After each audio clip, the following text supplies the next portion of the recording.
Hello everyone, welcome back to the channel. चलिए continue करते हैं क्लास 11th की पॉलिटी का चैप्टर 3 इक्वालिटी।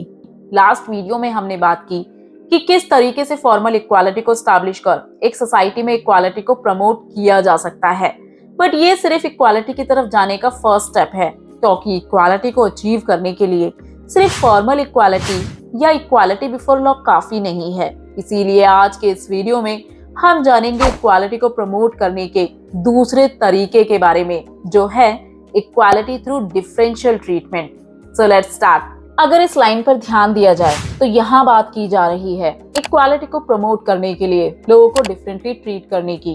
पर क्यों? इसकी क्या जरूरत है? और क्या अगर लोगों को डिफरेंटली ही ट्रीट करना है तो उनके बीच इक्वालिटी को कैसे प्रमोट किया जा सकता है? तो इसका आंसर है केवल फॉर्मल इक्वालिटी। मीन्स केवल लॉ बना देने से इक्वालिटी को स्टैब्लिश नहीं किया जा सकता है।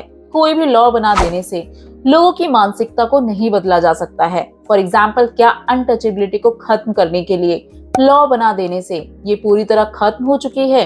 क्या दलित कम्युनिटी से आने वाले लोग पब्लिक एक्टिविटीज में दूसरे लोगों की तरह पार्टिसिपेट कर सकते थे? तो आंसर है नहीं। इसीलिए जरूरी है डिफरेंशियल ट्रीटमेंट की, जिससे ये लोग भी अपने राइट्स को एंजॉय कर सके, और इसे ही इक्वालिटी थ्रू डिफरेंशियल ट्रीटमेंट कहा गया है। फॉर एग्जाम्पल, लोगों के साथ हमेशा से ही डिस्क्रिमिनेशन होता आया है, जिस वजह से सोसाइटी के कुछ सेक्शन को इक्वल अपॉर्चुनिटीज नहीं मिल पाई और ये लोग पीछे छूट चुके हैं।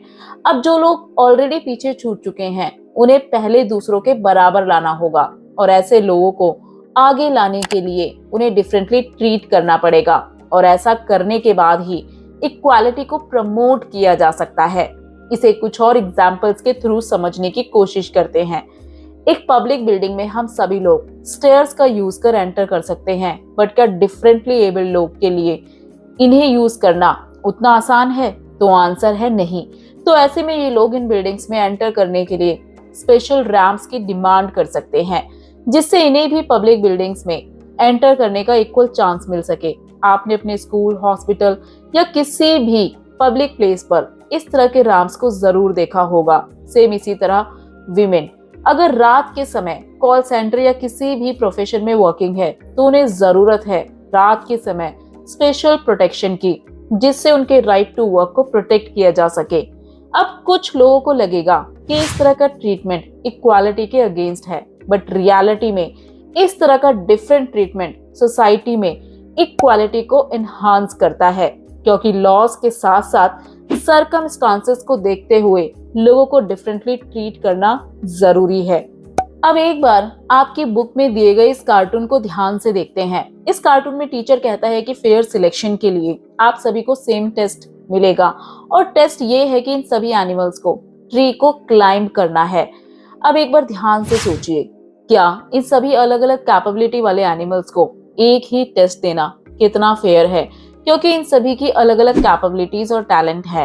मंकी जो इस टेस्ट को आसानी से पूरा कर सकता है, बट क्या एक एलिफेंट, फिश ऐसा कर सकते हैं? क्योंकि उनकी कैपेबिलिटी कुछ और है। अब अगर आपके साथ भी यही किया जाए, अलग अलग स्ट्रीम से आने वाले बच्चों को साइंस का पेपर दे दिया जाए, अब साइंस स्ट्रीम से आने वाला बच्चा उसे आसानी से कर सकता है, बट क्या ये टेस्ट ह्यूमैनिटीज या कॉमर्स स्ट्रीम से आने वाले स्टूडेंट्स के लिए भी उतना ही आसान है? या कहा जा सकता है, क्या ये इक्वालिटी को स्टैब्लिश करने का एक फेयर तरीका होगा? मीन्स सबको इक्वल ट्रीट करना यहाँ फेयर होगा? तो अगेन आपका आंसर होगा नहीं।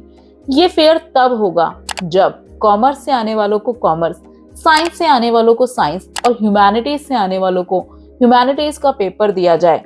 बेसिकली इक्वालिटी को स्टैब्लिश करने के लिए ये डिफरेंट ट्रीटमेंट जरूरी है।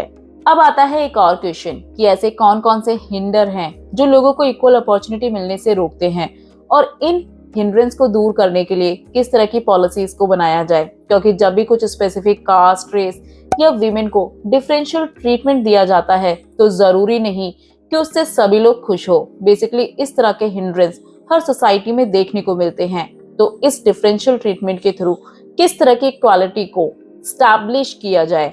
तो ऐसा करने के लिए some countries have used policies of affirmative actions, means कुछ कंट्रीज ने डिफरेंस को खत्म करने के लिए अफर्मेटिव एक्शंस लिए हैं, यानी कुछ पॉजिटिव एक्शंस। सेम इसी तरह से हमारी कंट्री में हम रिलाय करते हैं पॉलिसी ऑफ रिजर्वेशन पर। अब ये इक्वालिटी को प्रमोट करने का नेक्स्ट स्टेप है। अफर्मेटिव एक्शंस और पॉलिसी ऑफ रिजर्वेशन को हम नेक्स्ट वीडियो में डिटेल से जानेंगे। Hope you like this video. For more, do like, share and don't forget to subscribe our channel.